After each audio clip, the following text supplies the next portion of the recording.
बुल्ढाना जिले में स्वास्थ्य कर्मियों ने अपनी विभिन्न मांगों पर सरकार का ध्यान आकर्षित करने के लिए जिलाधिकारी कार्यालय तक मोर्चा निकाला।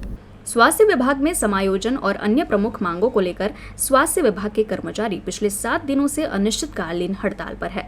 हड़ताल पर ध्यान न दिए जाने पर स्वास्थ्य कर्मचारियों ने सोमवार को बुल्ढाना से जिलाधिकारी कार्यालय तक मोर्चा निकाला और सरकार का ध्यान आकर्षित करने के लिए जिलाधिकारी को निवेदन सौंपा। जिल्हा बुलढाणा आज आम्ही राष्ट्रीय आरोग्य अभियान कंत्राटी कर्मचारी 10 वर्ष पूर्ण झालेल्या सर्व कर्मचारी आज आंदोलनामध्ये आम्ही 19/8/2024 पासून आम्ही आंदोलनात सहभागी झालेलो आहोत। आज आमच्या आंदोलनाचा 7वा दिवस आहे।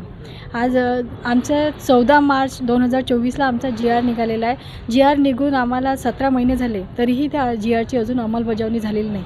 आमचे 71 केडरपैकी फक्त 2 केडरचे ऑर्डर काढलेले आहेत। बाकी केडरबाबत अजून कुठलीही कारवाई झालेली नाही आहे। ते कारवाई लवकरात लवकर व्हावी आणि लवकरात लवकर ऑर्डर आमच्या हातात यावे याच्यासाठी हे आंदोलन ठेवलेलं आहे। आज आम्ही कलेक्टर ऑफिसपर्यंत मोर्चाद्वारे त्यांना कलेक्टर साहेबांना निवेदन देण्यासाठी इथं पोहोचलेलो आहोत।